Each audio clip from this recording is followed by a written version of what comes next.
We've all been there, right?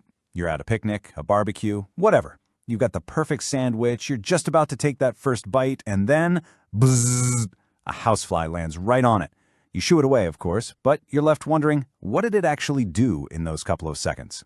So let's just get right to it. It's the one question everyone has, even if it's kinda gross. It sounds like a schoolyard myth, but is it actually true? Do flies really, throw up on your lunch? Yep, the short answer is a big, resounding yes. They absolutely do spit up on your food, but the story of why they do it is way more interesting and honestly weirder than you'd think. It's not just to ruin your day, I promise. For a fly, it's all about survival. To really get this, we have to look at how a fly eats, and it all boils down to one single major problem they have. Here's the deal. Out of more than 110,000 species of flies, most of them have absolutely no teeth. No way to bite, no way to tear, no way to chew. So you can imagine when one lands on a solid piece of your sandwich, it faces a bit of a challenge. How's it going to eat that? Well, its solution is pretty clever, and also pretty unsettling for us. This thing is its main tool. It's called a proboscis.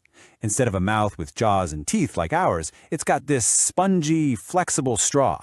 It's absolutely perfect for sucking up liquids, but totally useless for a piece of solid food. At least, at first. Oh, and get this. Before it even tries to eat, a fly tastes your food with its feet. No joke. Their little feet are covered in taste receptors, so the second it lands, it knows if it's standing on something yummy and nutritious. You know that little leg rubbing thing they always do? It looks kind of evil, right? They're actually just cleaning their feet so they can get a better taste. Okay, so the fly has landed. It's tasted your sandwich with its feet and decided, hey, this is good stuff. But it still can't chew. And this, my friends, is where we get to the main event. It's time to turn your solid meal into a drinkable fly smoothie. It's a pretty straightforward three-step plan. First, it spits. It regurgitates its own digestive enzymes right onto your food. Second, those powerful enzymes get to work and start to liquefy whatever they touched, breaking it down externally. And third, once it's a nice pre-digested food soup, the fly just slurps it all up with that straw-like proboscis. Bon appetit! And just when you thought it couldn't get any stranger, it does. Some flies will actually create these little vomit bubbles. They'll regurgitate the food they just ate, blow a bubble with it to let some of the water evaporate, and then suck the more concentrated, nutrient-dense meal right back in. Talk about not letting anything go to waste. Now, before we get too high and mighty, let's be fair. We humans do something sorta similar.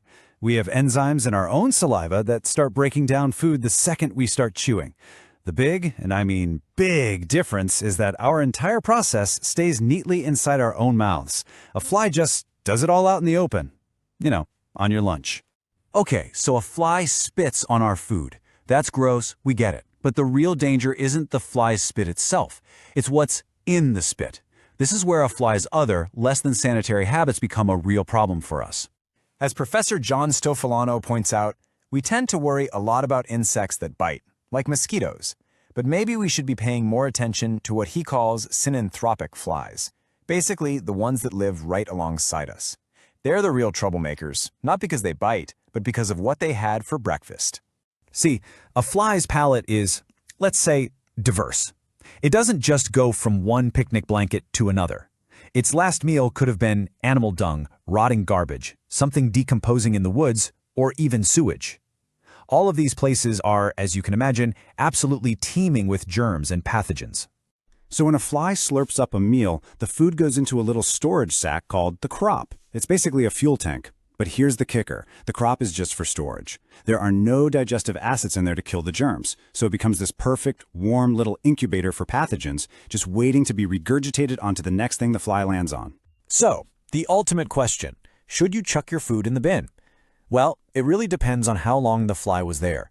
If it just touched down for a second and you immediately shoot it off, the risk of transferring a dangerous amount of germs is pretty low.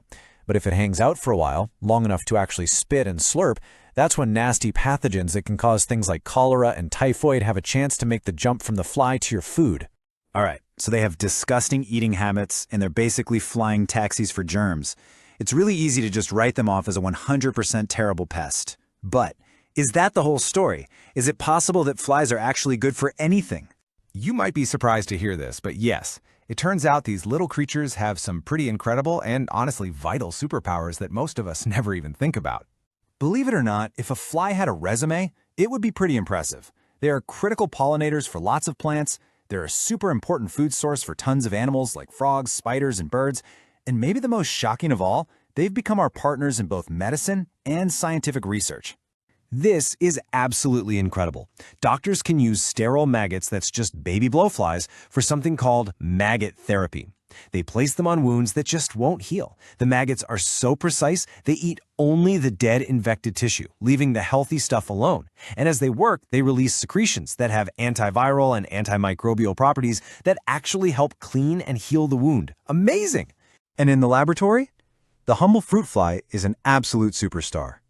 Scientists study them to understand our own genetics and to find cures for human diseases. At the same time, engineers are studying their amazing vision and flight capabilities to build better, more efficient robots. So this leaves us with this really fascinating contradiction, doesn't it? On one hand, you've got a germ-carrying pest that you want nowhere near your kitchen. And on the other, you've got a vital part of the ecosystem and even a partner in our own health. It really boils down to this duality. The fly has two faces. There's the clear risk. They can carry some really dangerous stuff from waste right onto your plate. But the reward is huge. They pollinate our plants, they help heal us, and they push science forward. So, the next time you see a fly buzzing around, what are you going to see? Just a gross little nuisance to swat away, or a complex, surprisingly important, and maybe, just maybe, a vital partner that we've completely misunderstood all this time?